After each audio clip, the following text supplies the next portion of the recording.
This is a production of PBS Charlotte.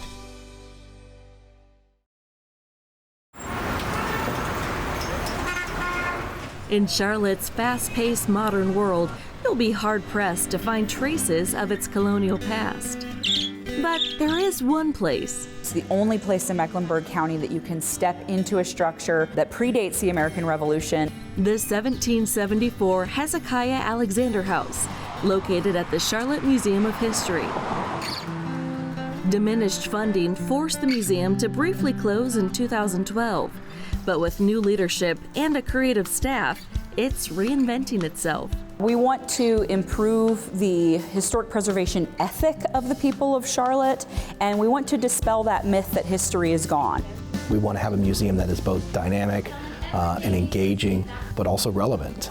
You need a museum because you need people that are going to be there to answer your questions. You need a place to see these objects. You need a place to recapture these stories. This is the story of Charlotte's oldest house, the museum charged with its care, and how the Charlotte Museum of History stays relevant in this ever-changing world.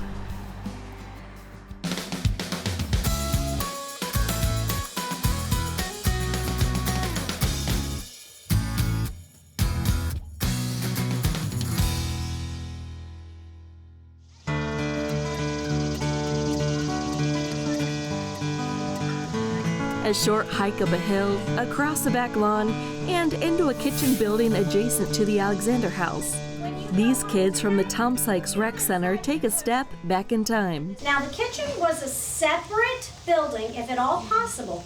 Here they experience what life was like for those who settled in the Carolina backcountry more than 250 years ago. Because what didn't we have? Electricity. Inside the house, the younger kids learn about daily life from the perspective of the youngest Alexander, Oswald. What do you think this is? Tell me about it. Oh, he's got it. This right here is your chamber pot.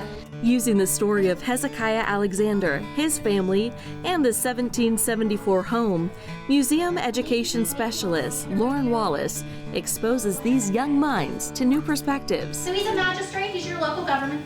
And teaches Charlotte's colonial era history. It's that moment in time that has become the primary focus of the Charlotte Museum of History.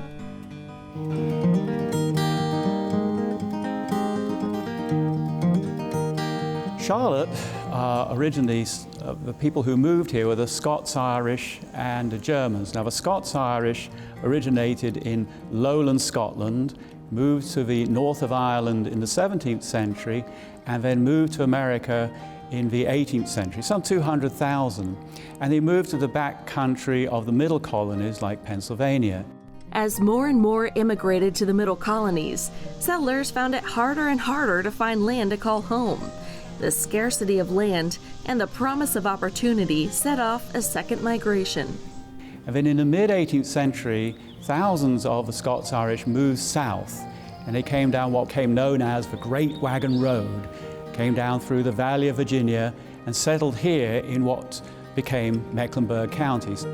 Well, Hezekiah Alexander came here in 1767 with his wife Mary, and they had 10 children. Hezekiah Alexander had 3 jobs. He is a planter, gentleman farmer, he is a blacksmith, and he is a magistrate. Through his endeavors, Hezekiah's wealth grew, and he built this 5,000 square foot house in 1774. The family had 10 children that lived in the home, and so when people say, oh, well, it's a large home, well, I don't think it would have seemed quite as large with 10 children in it. The home is very special, as we said, is the oldest home in Mecklenburg County.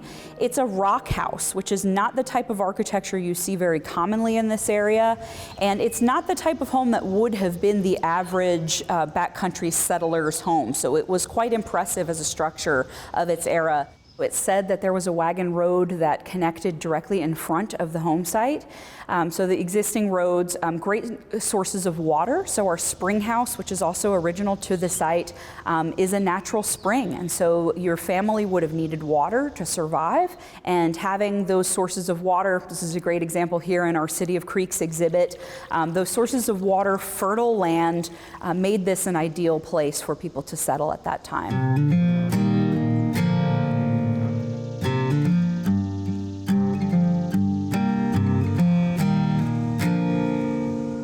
The Alexander family was not the only one that called this backcountry farm home.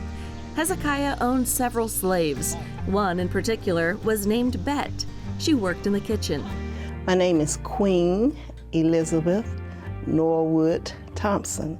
Accidentally, I found where Hezekiah purchased Bet, and her mother had 5 children.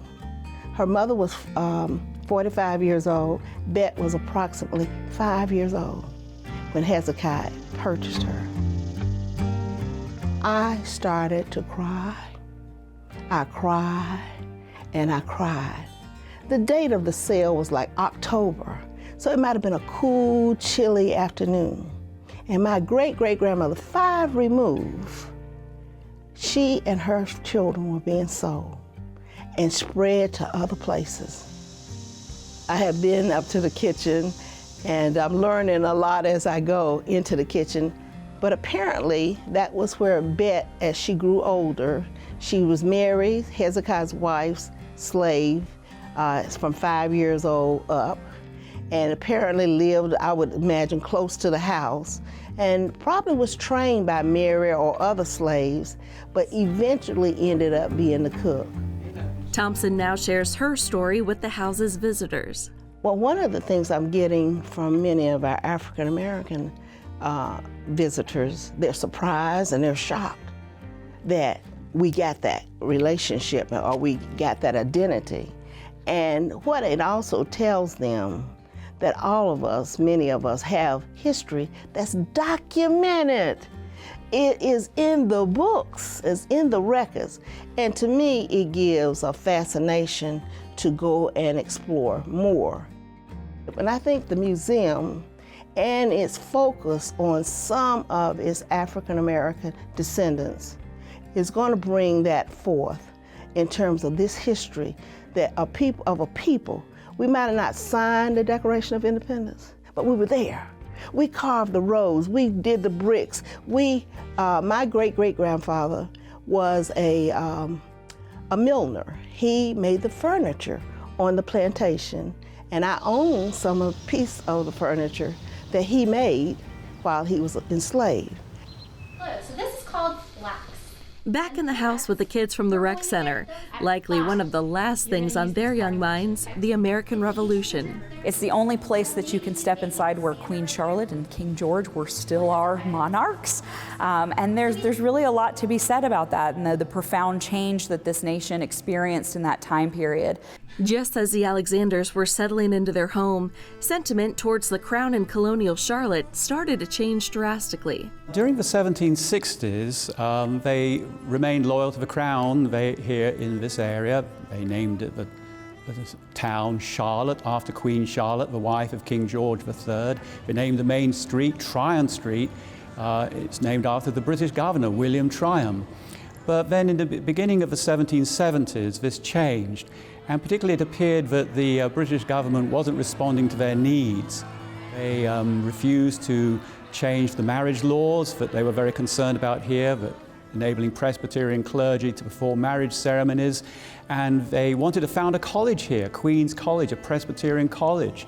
And the British government didn't allow that. So these seem to be reasons why they turned towards joining in the revolutionary syndrome that was spreading across the colonies at the time.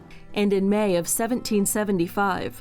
Well, according to local history, the Mecklenburg Declaration of Independence was issued on May the 20th, 1775, and the local leaders were meeting at the courthouse at Trade and Tryon when they heard news of the battles of Lexington and Concord up north, and they were so incensed that the British had fired on Americans that, again, according to the local history, that they issued their own Declaration of Independence here, fully a year before Congress. Hezekiah Alexander, according to historians, was among local leaders who signed the Mecklenburg Declaration of Independence.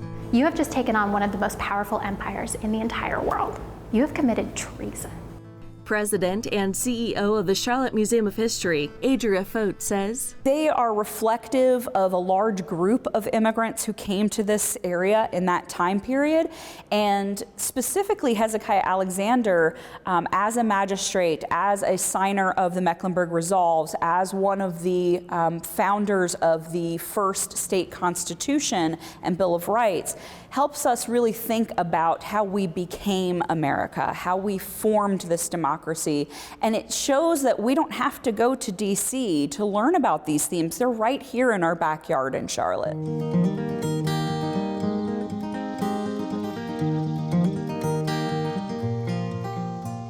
Today, the Hezekiah Alexander Homesite consists of the house, a replica kitchen building, the reconstructed original spring house, a garden, and a salvaged barn, which was relocated to the homesite. It has really changed a lot through the years, but what remains is the home itself. That's kind of profound to think about that structure still standing here in a city so used to change. Over the past 2 centuries, various owners put their own mark on the house, adding a front porch. But today, with a lot of effort, it's nearly identical to the original structure that stood in 1774. It takes an army of people. You need people that are going to be concerned about what does the climate look like in there, are going to be concerned about what does that furniture look like. Do we have the right furniture for this time period, or are we pulling in something that really shouldn't be in a 1774 house? It's about making sure that those floorboards are, and those joists, that everything there is the way that it should be. And it's about having a really strong and passionate group of people who think that it's worth preserving it. Look closely on the home's exterior, and you might find a few hidden symbols. As far as we know, these are Masonic symbols. We know Mr. Alexander was a Mason, and if you were anyone at this time, you were probably a member of the Masons. And what you would do is you'd have these secret symbols carved here. We know that the road to Charlotte went right by the house. We've actually seen, if you look on ground penetrating radar, you can see the carriage ruts. It's the other thing I bet you didn't know, you were walking right in their footsteps. And so you might have used those secret symbols to announce to people that you are a house that is friendly to Masons. But the truth is we just don't know, because the Masons are a secret society and they will not tell us what they mean.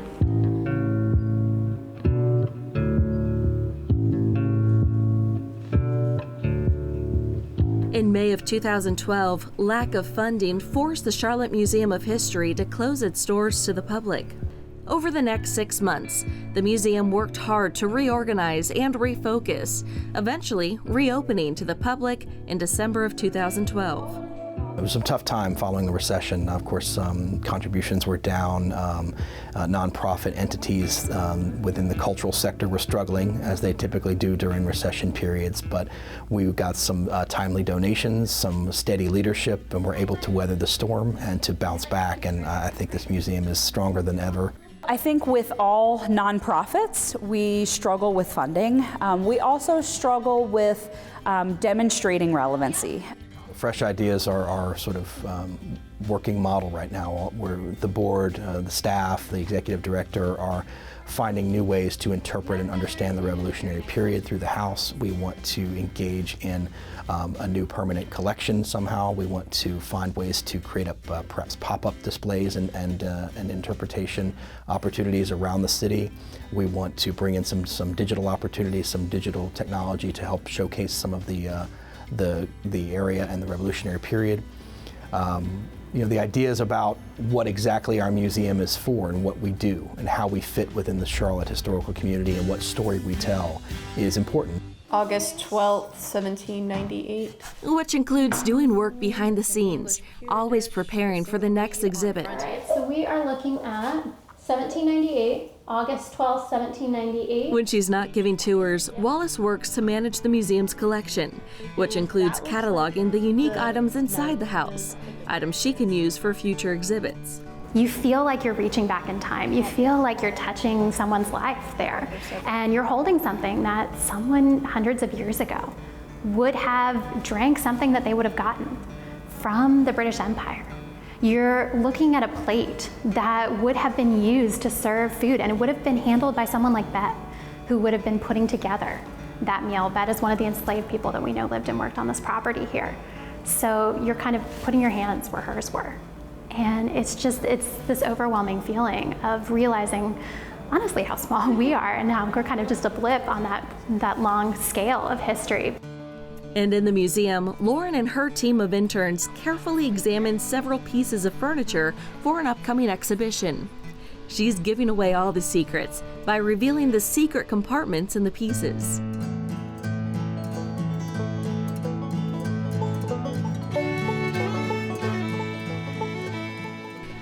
A popular exhibit for all ages is the museum's diorama, a scale model of colonial-era Charlotte. You might not recognize it, but at the center of it, you'll find the intersection of Trade and Tryon streets. The diorama is one of our favorite pieces. Children especially really love seeing the diorama. I think maybe the scale really attracts them. But one of the things that adults are so surprised about is thinking about how downtown Charlotte is completely transformed from that time period. And the diorama is meant to represent 1775. A stark comparison to modern Charlotte. So this is really the backcountry, and this was the livelihood that people carved out of the wilderness in this area, and that's really what you get to see in the diorama. In the same space, you'll find various artifacts and furniture, all related to colonial-era Charlotte. And to complement them, a temporary showing of local artist Dan Nance's work. Dan Nance's paintings are a wonderful way for us to visually illustrate a period before photography. And so it's a great way in our Road to Revolution exhibit to talk about some of the really exciting narratives of Charlotte's position on the road to revolution. Across the museum, little fingers smush and smash moist clay with the goal of making clay pinch pots. It's arts and crafts with a purpose. Introducing these kids to Native Americans that called this area home and made similar pottery. And with so much physical history connecting us with our region's Native American past lost to time, activities such as this bring it out of the textbook. In Mecklenburg County, there's a real void to talk about 10,000 years of human history in this area and how that, the major changes that occurred in those societies through those time periods. I think people think that Europeans and Africans came to this land and it was barren, and it was not. It was established. And that's a big part of why this area in particular was attractive to people. And this gallery helps teach that message. The Backcountry Gallery is sort of kid-sized. You get to see 3 different structures. One of them is a catawba, or a Native American structure. You get to see a log structure, which would have been more like the type of home that most backcountry settlers would have lived in. And then you get to see a model of the rock house in sort of a kid's size. So that gives us a great environment for children's programming, K-12 programming. Folk Dads, the museum offers other benefits, especially when most kids are inundated with information. Some true, some not. And another key piece of how we interpret history here is that history teaches children some really critical thinking skills. I think in an era of fake news, it's very vital for children to understand how we know what we know and why we don't know what we don't know. So I think that pointing to original sources, talking about how research is done from a historical perspective, these are critical thinking skills that I think are vital for children to have. Walk through the Charlotte Museum of History and you'll encounter exhibits on Charlotte's neighborhoods. How they started, how they evolved, and what they look like today. And some interesting oddities. The way that people thought about death really shifted after the Civil War. So we have a couple of pieces of mourning jewelry in the collection, and the ones that we have on display are specifically related to the Alexander family. So this wouldn't have been colonial period. This is more Victorian era, late 1800s, early 1900s. So women in particular were expected to wear mourning clothing, black clothing, for a certain prescribed period of time after the loss of the loved one. And mourning jewelry often incorporated things like locks of hair that may have been braided in elaborate ways, which again gets really morbid.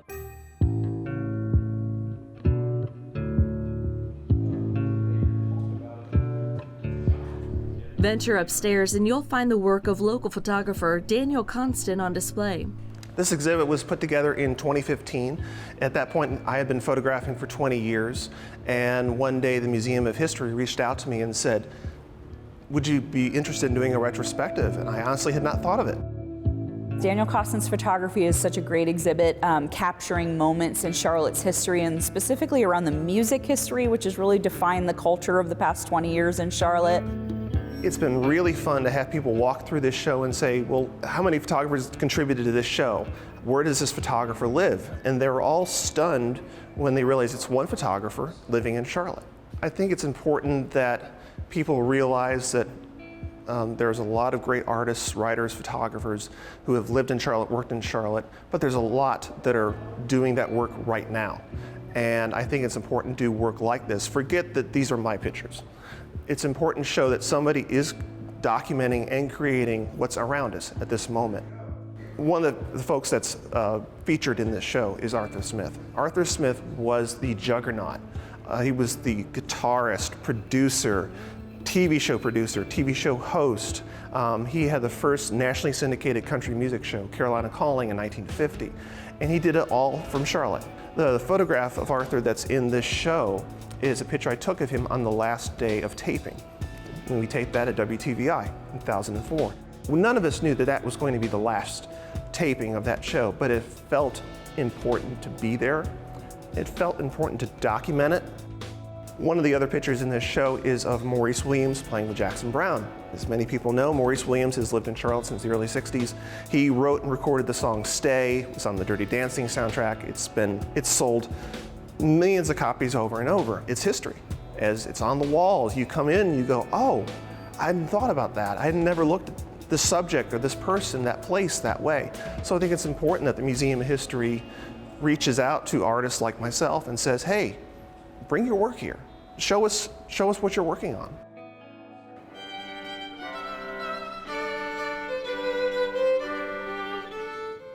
We're now in sort of a renaissance period for the Charlotte Museum of History and the cultural sector in Charlotte, where people are starting to get back engaged with their history and the cultural opportunities that are still here in the city. One of those opportunities involves fine china, finger sandwiches, and hot tea. I think it's very important to have adult educational programming in addition to what we offer for our K through 12 and student programming. The teas in particular, I think, are just a great fun thing for the community to come together, learn a little bit of history, have a great sort of high tea experience. Leading the event, historian Hugh Dusick. And we have some interesting topics about British history, and oftentimes we connect those topics to what's going on in America as well. And on this day, the topic is a bit elementary. Today we're looking at the sort of a London of Sherlock Holmes. So we'll sort of look at how Sherlock Holmes, the story of Sherlock Holmes, Arthur Conan Doyle's story, what he put into that, and how Sherlock Holmes went round London and looking at different places around London. I just think they're a lot of fun. I think it's a great way to connect with history in a fun, social type of environment. Fortunately, he had some wealthy uncles, and I enjoy the giving of presentations, and I think it's a way that I can help the museum, and we have a good time. I first came to the museum last year for these teas, and I enjoyed them so much. And they were varied, they were short. It made me feel like I was stepping back into history for just a minute. In 2012, the Charlotte Museum of History almost became history itself. But with offerings like Teas of the British Isles, merging with historic Charlotte to protect properties with rich history, events like the Mad About Modern Home Tour, and walking tours around the city, it's clear the museum is adapting to better serve the community and stay relevant. 60 people a day move to Mecklenburg County, and as that influx of people come in, they are thirsty to know about the history of their town. And that's really the trick for museums, is to make them hubs of social and cultural activity. You've got to be entrepreneurial. You've got to find new ways to take advantage of the resources that you have. You've got to find creative ways to reach new customers and new donors. You've got to find ways to make sure that the community that you love also appreciates what you bring. Board member Brian Jones added the importance of the museum's programming to be reflective of the entire Charlotte community. This is not just a museum which is exclusively about America's Scotch-Irish or English heritage, as is the case for a lot of this region. We want to tell the story of the migrants. We want to tell the story of the dissidents. We want to tell the story of the free persons of color and enslaved persons of African descent. We want to tell the story of all of this community's people and what they bring to this community. I think sometimes people wonder about their sense of purpose and wonder what should they be doing with themselves. I think when you see that your ancestors built, or they made something, or they created something, I think it gives you a sense of yourself. That's really what we do here, is we get people excited and we get them to realize that history can be something that can speak to them. It can tell their stories, they can see themselves here. And that's something you're just not gonna get from opening up a textbook. The internet is great, but it's more of an experience when you can see the pictures, when you can hear it from a historian, and really engage with the history. I'm really excited to be part of this next generation that's going to bring this museum back to what Charlotte deserves. For these youngsters, history comes alive at the Hezekiah Alexander House. The ability to touch a part of Charlotte's past may have sparked the next generation of history buffs. An attraction like this, helping the community remember Charlotte's rich history, or more importantly, never forget.